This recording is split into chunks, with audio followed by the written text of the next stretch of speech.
Nah ini ya, yang warnanya merah ini risiko gempanya tinggi. Sampai daerah Papua, Maluku, Sulawesi Utara itu masuk wilayah gempa yang risikonya tinggi. Nah ini ya, warnanya merah ini.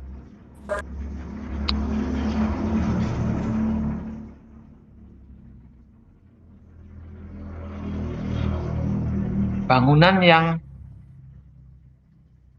berada pada wilayah risiko gempa tinggi tidak boleh sembarangan dalam merencana. Kenapa tidak boleh sembarangan? Karena bangunan yang tidak direncanakan dengan baik untuk menyesuaikan dengan kondisi lingkungan yang berada dalam wilayah risiko gempa tinggi itu akan mudah mengalami kerusakan apabila ada gempa bumi. Ya,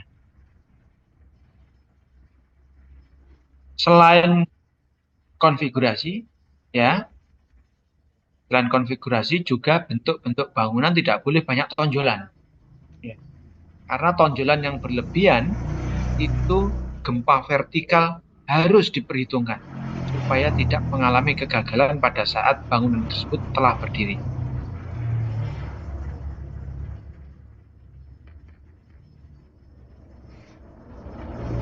Ya, konfigurasi bangunan memainkan peranan penting dalam performa seismik pada struktur yang menerima beban gempa. Pada pengamatan pasca gempa, ya, dari kejadian sebelumnya, bangunan dengan konfigurasi tidak beraturan lebih berbahaya. Bangunan dengan konfigurasi beraturan relatif aman. Pak, bangunan dengan konfigurasi yang tidak beraturan ini maksudnya bagaimana? Misalkan kamu punya bangunan tidak berbentuk simetris. Ya, simetris itu ya berarti seperti bujur sangkar ya. Bentuk bangunan denahnya per lantai, bentuk tapaknya tidak bujur sangkar, tidak persegi panjang. Ada yang seperti contohnya seperti letter L, letter T, letter U. Nah, itu ya. Itu tidak beraturan. Mungkin ada bangunan yang ada tonjolannya. Ya, ada bagian seperti persegi panjang, kemudian ada salah satu bagian yang kemudian menonjol keluar. Ya, itu tidak beraturan. Itu lebih berbahaya daripada konfigurasinya yang beraturan. Karena kalau beraturan, maka respon seismik bangunan tersebut akan mudah diprediksi dalam sebuah perhitungan. Kira-kira begitu. Selain ketidakberaturan itu dari sisi bentuk bangunan, juga dari konfigurasi di dalam bangunan. Misalkan ini lantai 1, 2, ya, itu ada void atau hole yang kemudian memotong lantai 2 dan 3. Ya, biasanya kalau ada hotel, kemudian atau bangunan perkantoran, ya, bangunan rental office yang lantai satunya itu ada bagian lobby yang sangat luas, kemudian lantai 2 dan 3-nya itu ada voidnya, ya, ada lubangnya, yang posisinya tidak berada pada tempat yang simetris, itu bisa memperlemah atau membuat bangunan tersebut lebih berbahaya daripada yang tidak ada voidnya. Kira-kira begitu.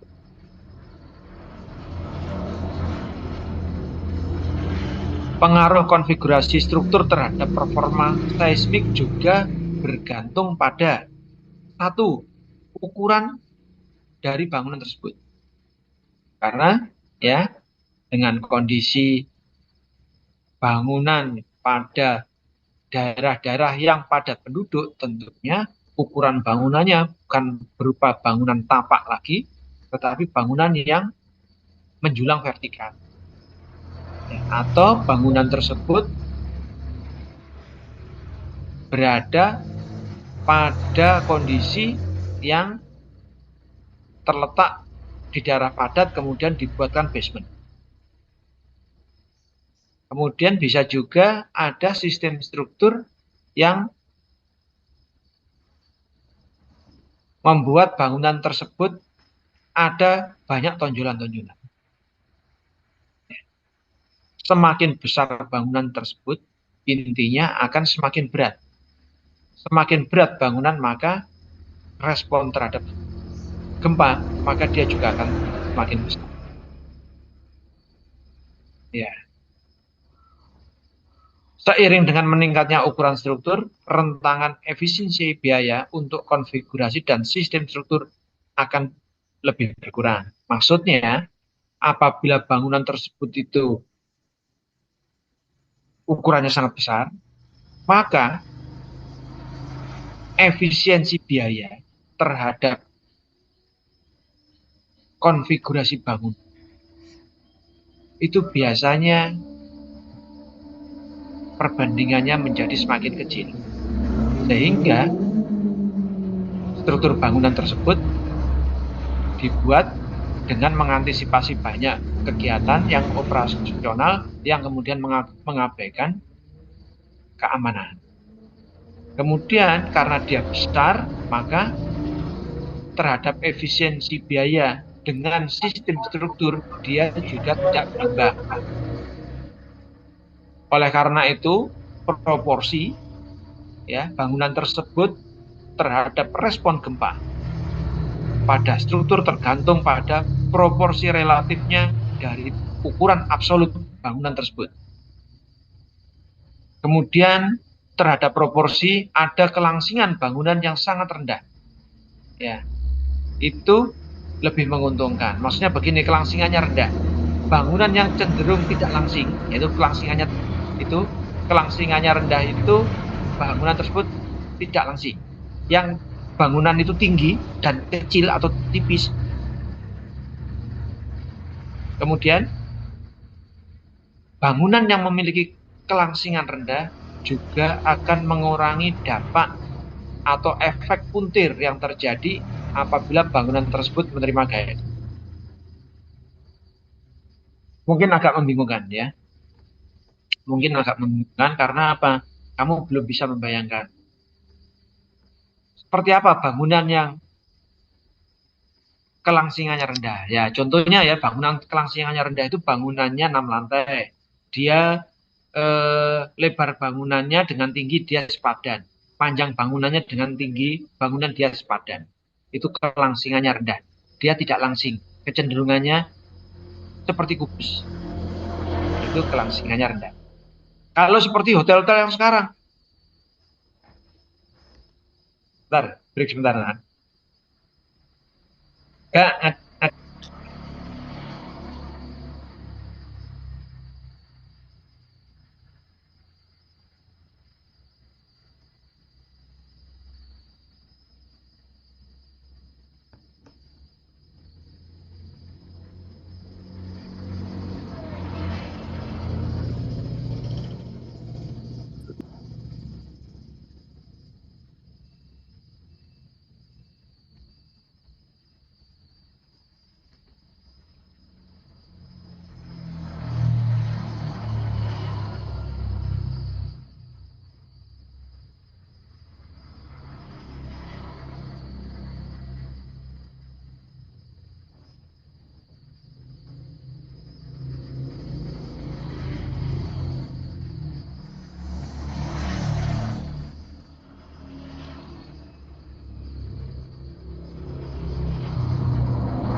Lanjut ya Mas Mbak, ada Pak Ari Wardono yang tadi sampaikan beberapa skripsi. Ada pertanyaan Mas Mbak semuanya? Tentang kelangsingan bangunan, proporsi bangunan, bentuk dan konfigurasi bangunan. Ada pertanyaan? Ini mengenai konfigurasi, ya mungkin kalian masih bingung ya. Nah, kemudian distribusi dan konsentrasi. Nah, bangunan itu untuk terutama bangunan tinggi ya, high rise building, itu adalah bangunan yang paling rawan sekali ketika terkena. Makanya biasanya bangunan-bangunan yang spesial seperti itu distribusi kekakuan dan massa, ya, titik berat ke arah vertikal dan horizontal merupakan hal yang penting yang harus diperhatikan terhadap performa seismik seperti itu. Kemudian tahanan sekeliling. Gedung yang relatif tinggi langsing, maka gerakan puntir cenderung untuk mendorong sistem penyokong lateral secara tidak merata. Penyokong lateral seperti apa, Mas Mbak? Penyokong lateral biasanya kalau bangunan beton bertulang berupa dinding geser. Sedangkan kalau bangunan baja biasanya menggunakan bracing atau rangka pengaku. Itu ya, nanti bisa kalian lihat di Google ya, bracing atau rangka pengaku itu bagaimana, kalau dinding geser itu bagaimana. Jadi dalam hal ini meskipun gedung itu dominan yang bekerja adalah arsitek, tetapi penentu atau yang memutuskan bahwa bangunan ini boleh, ya, kecuali bangunan rumah tinggal rendah, 2 lantai, bikin resort, bikin rumah mewah, ya tidak berada pada daerah yang risiko gempanya tinggi, ya arsitek dominan. Orang electrical, orang perpipaan, orang struktur berada di balik bukunya arsitek. Tapi kalau sudah gedungnya gedung tinggi, kemudian berada di wilayah yang risiko gempanya juga tinggi, orang arsitek tetap harus dikontrol. Orang sipil struktur tidak berada di belakang punggungnya arsitek, tetapi berjalan beriringan.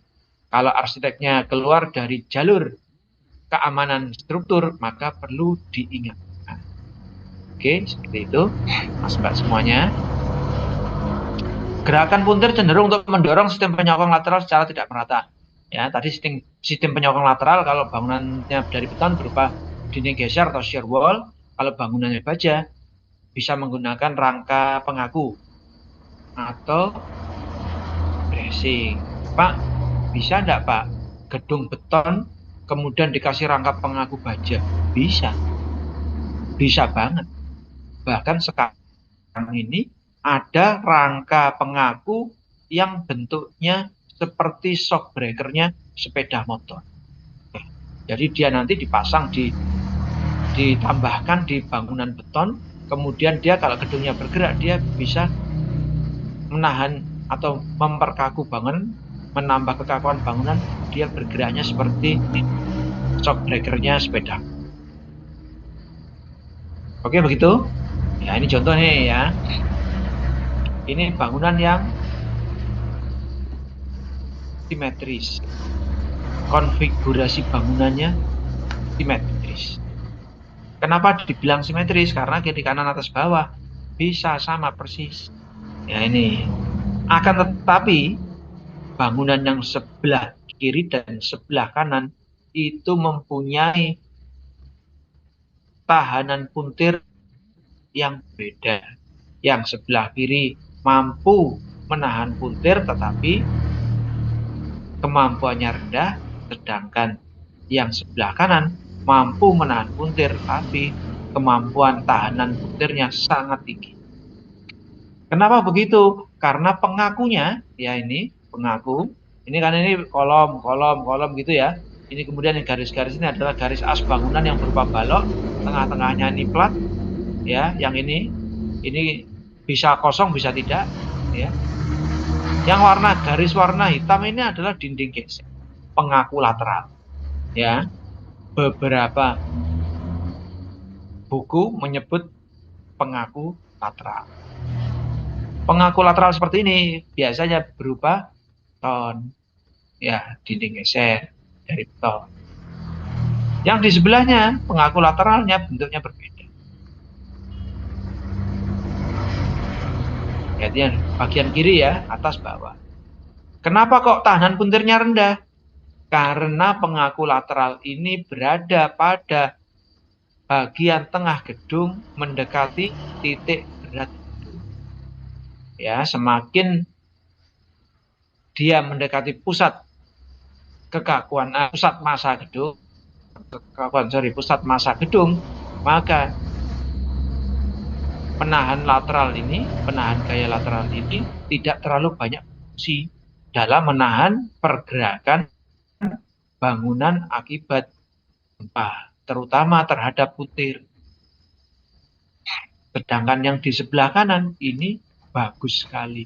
Kenapa saya bilang bagus? Karena selain ada di tengah, ya, dia di bagian samping-samping ini ada dinding geser, penahan gaya lateral tadi. Ya, oke, gitu ya, Mas Mbak semuanya. Jadi kalau nanti kalian bekerja pada suatu perusahaan, entah itu perencanaan atau pelaksanaan, dan nanti pada saat perencanaan arsiteknya mendesain gedung persegi, wah ini saya sudah mendesain persegi berdasarkan sarannya Mas Rozak ini. Katanya Mas Rozak kalau di wilayah risiko gempa tinggi, gedungnya tinggi banget seperti ini harus ada pengaku lateral. Nah ini kebetulan gedungnya sudah saya buat simetris, kiri, kanan, atas, bawah sama. Pengaku lateralnya juga sudah saya berikan. Tapi jangan lupa pengaku lateralnya hanya ada di tengah.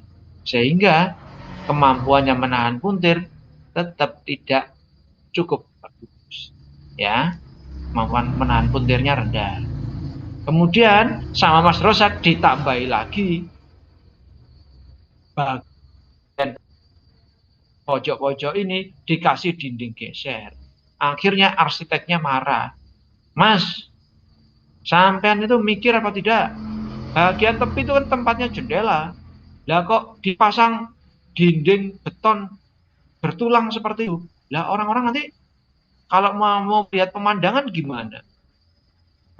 Gitu. Ini hotel, Mas. Yang dijual adalah pemandangan luar. Ini apartemen, Mas. Dikasih pojok-pojoknya dinding geser kayak gitu. Berarti yang kena dinding geser nanti tidak bisa dijual mahal, dijual murah. Tuh. Ya nanti bisa juga dinding geser dilubangi. Ya. Ada di peraturan beton berapa persentase maksimum dari dinding geser yang boleh dilubangi. Ya, boleh dilubangi, bukan tidak boleh. Tenang. Bapak arsitek, Ibu arsitek, jangan emosi dulu. Dinding geser boleh dilubangi. Meskipun ada pembatasan luasan lubang terhadap dinding geser tersebut. Ya, oke. Ada pertanyaan di sini?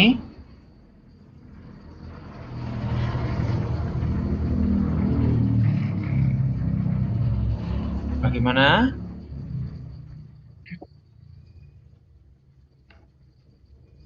Ada pertanyaan Anda? Lulu Salsabila, ada pertanyaan Anda, Mbak Lulu?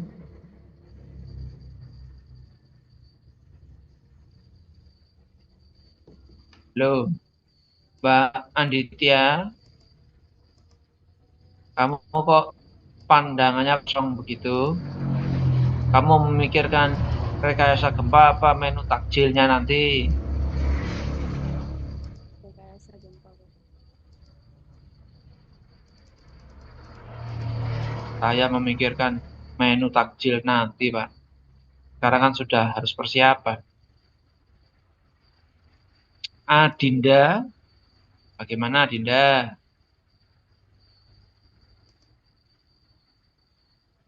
Belum ada pertanyaan, Pak. Ada pertanyaan. Ya, oh ini ada mahasiswa asing ini. Rambutnya warnanya merah. Ini dari Turki. Mas Fahmi, bagaimana? Masih Chat belum ada pertanyaan, Bapak. putih, nggak apa-apa. Nanti seperti Pak Irfan. Chat putih. Ya, dianu ya. Tapi sambil dibayangkan ya, nanti kalau misalkan kamu browsing, Mas Fahmi, Mbak Adinda, Mbak Lulu, di browsing. Ya, persyaratan bentuk bangunan tinggi pada wilayah yang mempunyai risiko gempa tinggi, itu bagaimana ya. Kemudian prinsip dasar untuk memperoleh performa seismik yang cukup bagus, yang memadai terhadap bangunan tersebut ya.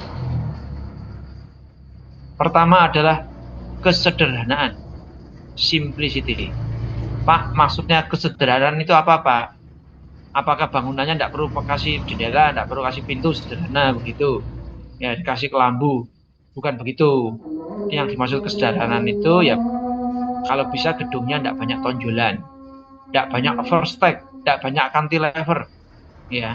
Karena kalau terlalu panjang cantilevernya itu bisa menyebabkan kegagalan pada saat gempa kuat terjadi.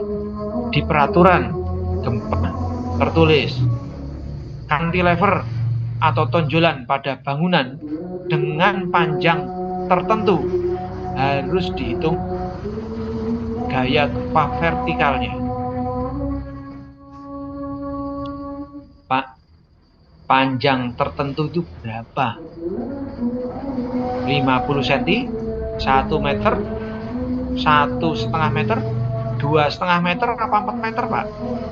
Nah, yaitu kenapa kok tidak disebutkan secara eksplisit di peraturan?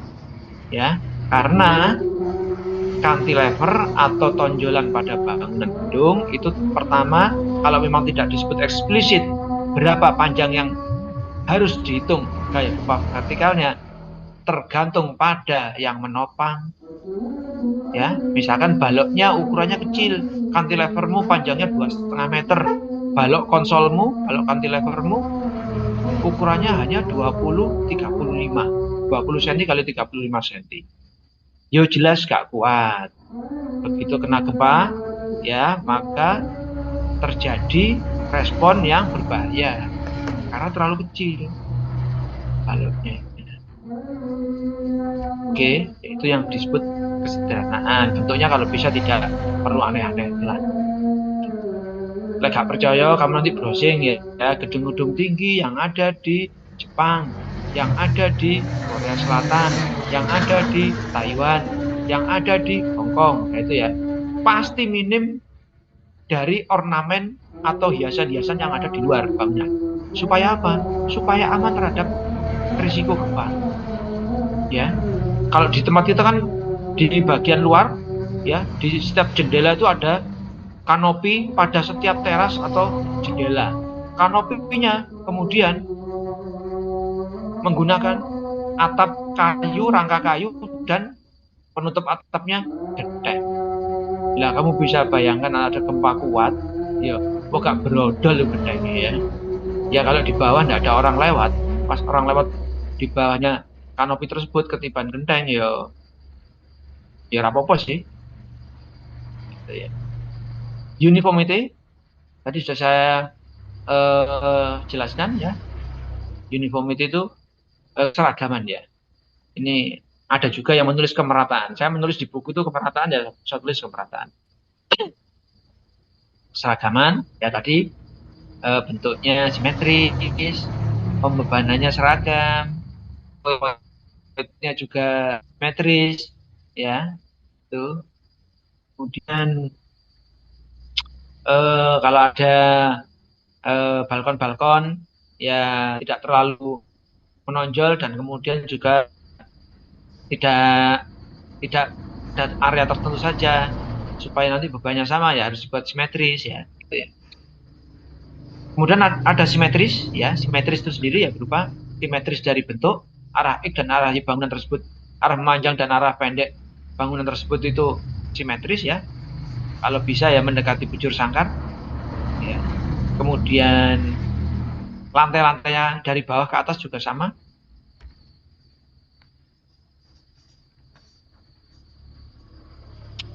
Saya malah luwe, Mas. Ya, kemudian ada redundancy, ada bidirectional resistance dan stiffness, ada torsional resistance dan stiffness, ada diafragma behavior at story level, kemudian ada adequate foundation.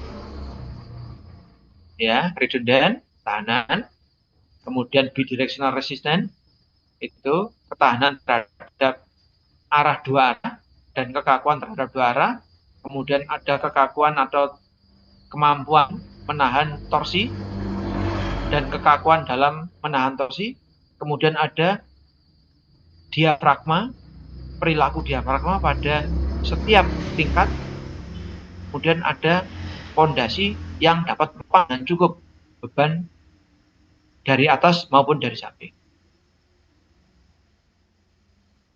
Pak, saya yang belum pernah dengar itu diafragma. Apa sih Pak diafragma itu? Kalau di dalam gedung bertingkat, diafragma itu adalah perilaku plat yang dapat memperkaku bangunan secara horizontal. Nah, itu makanya plat itu apabila kamu masukkan dalam sebuah permodelan bangunan tinggi, plat lantai dengan ketebalan bisa dianggap sebagai pengaku diafragma.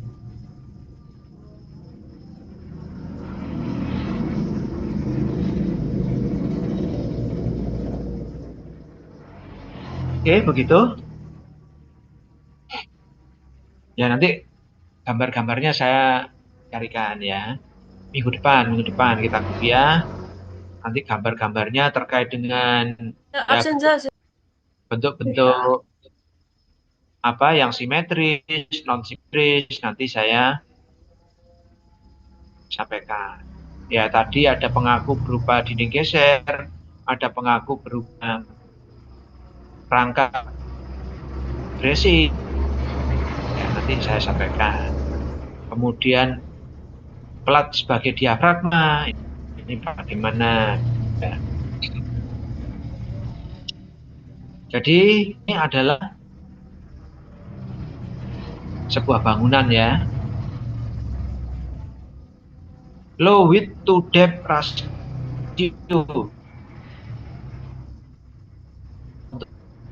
Namanya low torsional effect, low overturning effect ya. Ini dampak torsinya rendah.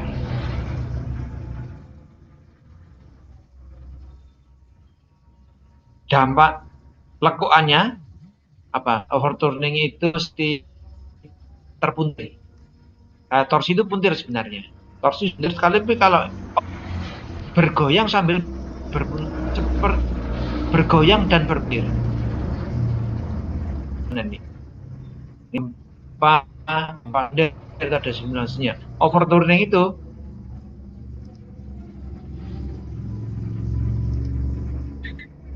ini tidak ada simulasinya, agak susah.